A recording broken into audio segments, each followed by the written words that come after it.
ప్రేక్షకులకి నమస్కారం అండి. మనకి వాత వ్యాధి ఉంది. సపోజ్ కీళ్ళ నొప్పులున్నాయి, లేతే ఎముకల నొప్పులున్నాయి, నరాల నొప్పులున్నాయి. ఈ వాత వ్యాధుల్లో అందరూ వచ్చి మాకు కీళ్ళ నొప్పులనే చెప్తారు. నేను అనేక వీడియోల్లో ఈ విషయం ప్రస్తావించడం జరిగింది. మీకు మజిల్ పెయినా, నరాల పెయినా, కీళ్ళ నొప్పులా, ఈ మూడిట్లో ఏది అనేది చాలామంది పేషెంట్‌లకి తెలీదండి. ఆ విషయాన్ని అర్థం చేసుకొని మనం మందులు వాడుకోవాలండి. ఇయన్నీ కూడా వాత వ్యాధుల్లోకి వస్తాయి సాధారణంగా. ఈ వాత వ్యాధుల్లోనే రుమటాయిడ్ ఆర్థరైటిస్, కీళ్ళవాతం అంటాం మనం. ఆస్టియోపోరోసిస్ అంటే ఎముకలు మెత్తబడిపోవటం. ఇలాగా అనేక ఆటోఇమ్యూన్ ప్రాబ్లమ్స్ కూడా వీటి వల్ల వస్తాయండి.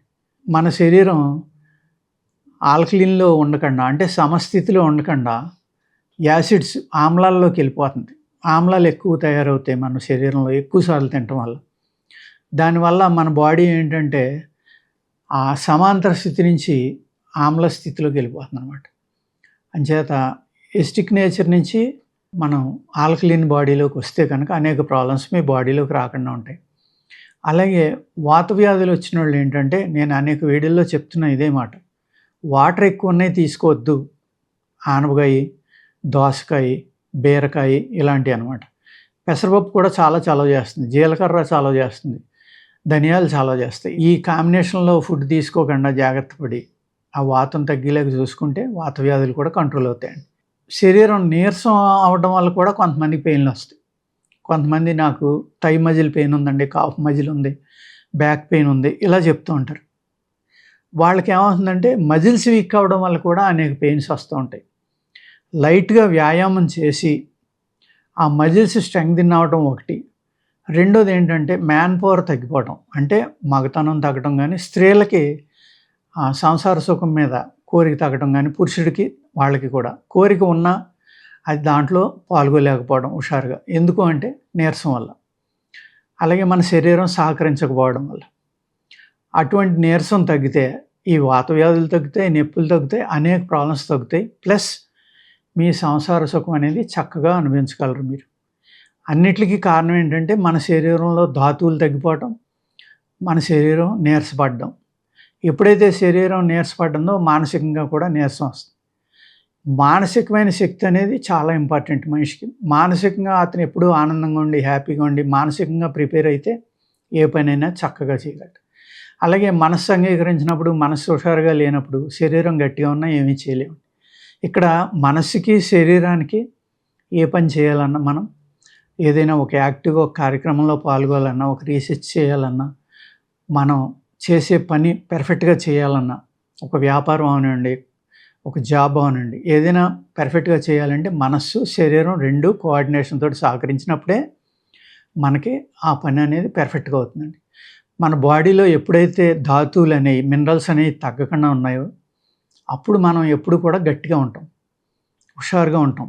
చావు అనేది ఎప్పుడైనా తప్పదు. కానీ యాక్టివ్గా చనిపోవాలని ప్రతి ఒక్కళ్ళు కోరుకుంటారు. ఏ జబ్బు లేకుండా చనిపోవాలని ప్రతి ఒక్కళ్ళు అనుకుంటారు, సహజం అది. కానీ అది అతి కొద్ది మంది మాత్రమే జరుగుతుంది. మన మనస్సే మన శరీరాన్ని నడిపించేది.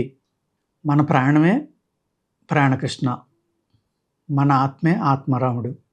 మా గురువులు చెప్పిన మాట ఇది. అంచేత అందరూ మీలోనే ఉన్నారు కాబట్టి మీరు మనస్ఫూర్తిగా కోరుకుంటే ఆ మీలో ఉన్న భగవంతుడే మీకు అవన్నీ సమకూరుస్తాడు. తప్పనిసరిగా ప్రయత్నించండి. మన ప్రయత్నం లేకుండా ఏది జరగదు. మానసికంగా, శారీరకంగా మనం ఆత్మస్థితితో ఉంటూ ఆత్మపరంగా కోరుకుంటే మనస్సు పెర్ఫెక్ట్గా పనిచేస్తుంది. అప్పుడు మీకు కావాల్సినవి అన్నీ జరుగుతాయి. దీన్నే ప్రకృతికి మనం కనెక్ట్ అవ్వడం అంటే. ప్రకృతి అంటే భగవంతుడే. ఈ ప్రకృతిలో ప్రతి చోట భగవంతుడు ఉన్నాడని గురువులు చెప్పేది. అంచేత ఆ ప్రకృతిని జాగ్రత్తగా చూసుకుంటా మనల్ని మనం అర్థం చేసుకుని, నాకు ఈ ప్రాబ్లం ఉండకూడదు, నేను ఇలా ఉండాలి, నేను ఇలా బతకాలి, నాకు ఆ వరం ప్రసాదించు అని ప్రకృతిని, మనకు కావాల్సిన భగవంతుడిని కోరుకుంటే తప్పనిసరిగా జరుగుతుంది. అలాగే డబ్బుందని మనం మొక్కేసుకుని లక్షలు ఇస్తాం, కోట్లు ఇస్తాం అని వెంకటేశ్వర స్వామికి కానీ ఇంకోటి కానీ కొబ్బరికాయలు కొట్టేస్తాం, అవి కొడతాం, ఇవి కొడతాం అంటే మనం దేవుడికి లంచం ఇస్తున్నామా? ఈ ఒక్క విషయం అర్థం చేసుకోండి. మీరు మనస్ఫూర్తిగా ప్రయత్నిస్తే మీరే భగవంతుడితో సమానం. భగవంతుడు మీరు ఒకటే. అంచేత మీలోనే భగవంతుడు ఉన్నాడు కాబట్టి మీరు ప్రయత్నపూర్వకంగా చేస్తే అన్నిని మీకు కావాల్సినవన్నీ దొరుకుతాయి. మీకున్న వ్యాధులు కూడా తగ్గిపోవడానికి చక్కని అవకాశం వస్తుంది. అలాగే ఆయుర్వేదం అనేది కూడా వేదంలో ఒక భాగం. ఆయుష్‌ని కావాల్సిన అంటే ప్రాణానికి కావాల్సిన శక్తినివ్వడానికి, ప్రాణాన్ని సుఖంగా ఉంచడానికి, శరీరాన్ని కష్టాన్ని తగ్గించడానికి, నొప్పులు, వ్యాధులు తగ్గించడానికి ఇచ్చిన ఋషులు, యోగులు, సిద్ధులు ఇచ్చిన జ్ఞానమే ఆయుర్వేదం. ఆ ఆయుర్వేదాన్ని కూడా మనం తీసుకుని దాన్ని వాడుకుంటా మనం ఇలాగ ప్రవర్తిస్తా ఎప్పుడు కూడా ఆనందంగా భగవంతుడి సమీపంలో మనం ఎవరు మనకు భగవంతుడు ఉంటే వాళ్ళని ప్రార్థించవచ్చు. అంతే తప్ప ఏదో భగవంతుడు అంటే ఇదేదో ఒక మతానికి సంబంధించింది కాదు. ఎవరి కోరికలు వాళ్ళకు ఉంటాయి. ఎవరివి వాళ్ళకు ఉంటాయి కాబట్టి దాన్ని ప్రార్థిస్తా దీన్ని నమ్మి కనుక మనం వాడుకుంటే తప్పనిసరిగా మనకి అనేక రకాలైన ఫలితాలు ఇస్తుందండి. ఆ శరీర శక్తి, మానసిక శక్తి రెండిట్ల కాంబినేషన్‌లో పనిచేయాలి అంటే ధాతు వృద్ధి లేహ్యం అని మా హెర్బా వ్యాలీ ప్రోడక్ట్ అండి ఇది. స్త్రీలు, పురుషులు అందరూ వాడుకోవచ్చు. నీరసంగా ఉన్న వాళ్ళకి చాలా అద్భుతంగా పనిచేస్తుంది. కొంతమంది ఏమంటారంటే, సార్ ఆయుర్వేద లేహ్యాలు మాకు వేడి చేసేస్తాయి అంటారు. వేడి చేసినాయి అనుకోండి, చలవకకి ఏదైనా కొంచెం తీసుకోండి. సగ్గుబియ్యం జావ లాంటివి కానీ, బార్లీ వాటర్ కానీ అలాంటివి తీసుకోండి. డోస్ తగ్గించుకోండి. తగ్గించుకొని వాడితే కనుక చక్కగా మెయిన్ అన్నిటికంటే ఇంపార్టెంట్ ఏంటంటే ఇందులో నిద్ర అనేది ఇవాళ చాలామందికి కరువైపోయింది. ఈ నిద్ర పట్టడానికి కూడా చాలా బాగా పనిచేస్తుంది ఇది. మీ శరీర శక్తిని పెంచుతుంది. సంసార సుఖంలో కూడా అద్భుతమైన శక్తిని ఇస్తుంది మీకు. మానసిక శక్తిని ఇస్తుంది. ఇన్ని రకాలుగా పనిచేసి ఒకే ఒక్క ఔషధం అండి. చాలా బాగుంటుంది ఇది. కావాల్సిన వాళ్ళు వాడుకోవచ్చు. ఓకేనండి. నమస్కారం.